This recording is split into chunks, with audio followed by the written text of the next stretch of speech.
Last week si Keith Ravenna at Jordan Heading kumasa na sa SGA. Ngayon naman pinakabagong miyembro RJ Barrientos, Ange Kwame, Renz Abando at official po itong inanunsyo nila. Alam nyo ba na halos triple pa nga ang ibinayad ng SGA para lang makakuha silang lahat? Hindi lang yan, plano pa ng owner na kabigyan yung mga gaya ni Justin Gudang, Ital Avano, kahit pa si Jeremy Lin kung pwede. Basta na pinupunto nila magbabayad sila kahit gaano pa yan kalaki as long as eligible player sila para sa SGA. Bakit parang wala lang kaano-ano ang pinambabayad ng owner, parang hindi naman nahihirapan? Sa pagkakaalam ko, ang SGA o ang Strong Group Athletics isang organisasyon na nagsusponsor both volleyball at basketball team sa Pinas. Hindi ko alam kung may nasasakupan ba ito sa PBA pero isa po ito sa mga sponsors ng PVL. Ang nagmamayari nito ay si Frank Lau, isa sa pinakamayayamang businessman sa Pilipinas na nakabili ng Choi Garden na isa rin sa pinakamahal na restaurant sa buong Pilipinas. No doubt isa siyang influential at successful when it comes to business na ka-level umano ni Boss RSA. Sinasabi pa nila na kahit pa magsama-sama lahat ng Filipino overseas sa Strong, wala pa rin itong problema. Open din daw itong pumasok sa PBA sooner na magkaroon din sila ng sariling franchise dito.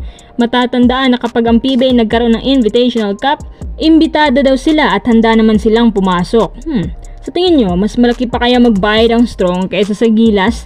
Nga pala, kung naitatanong nyo bakit hindi nila kinuha si Kai Soto dahil priority po ni Kai ang mga minicamps ngayon sa NBA at mas prefer niya na sa Gilas na lang exposure. Sa palagay ko, sa style ng SGA, magiging isa sa mga successful teams ito sa international tournaments dahil sa capacity ng players na nakukuha nila. Kapag pumasok ito sa PBA, siguradong mahirapan ng mga PBA team sa kanila. Ano sa palagay nyo?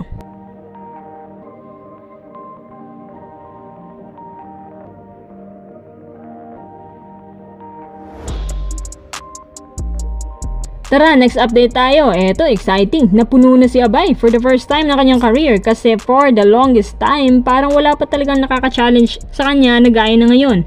Ang naalala ko si Asi, ang pinakahuling player na nagpahirap kay Abay sa poste. Ngayon naman, parang lalabas na rin sa wakas ang pagka-cracking niya.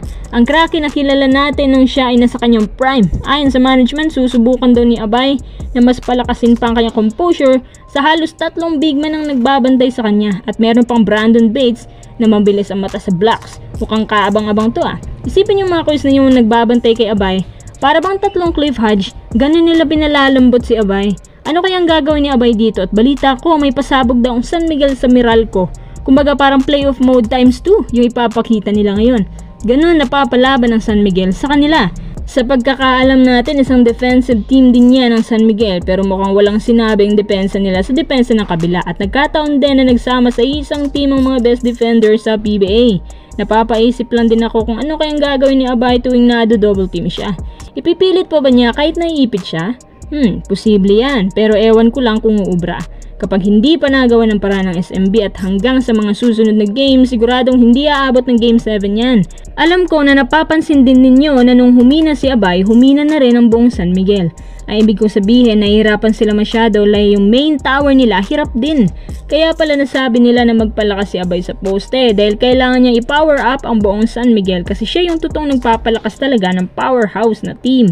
Ay hindi lang natin alam kung anong paraan kasi ang alam natin sa ngayon, batid na ng Meralco kung anong kahinaan ng SMB. Na para ba ang Meralco ang naging kryptonite ng San Miguel? At salamat nga pala sa Meralco nang dahil sa kanila, naging unpredictable tuloy kung sinong mananalo sa ating PBA Finals ngayon.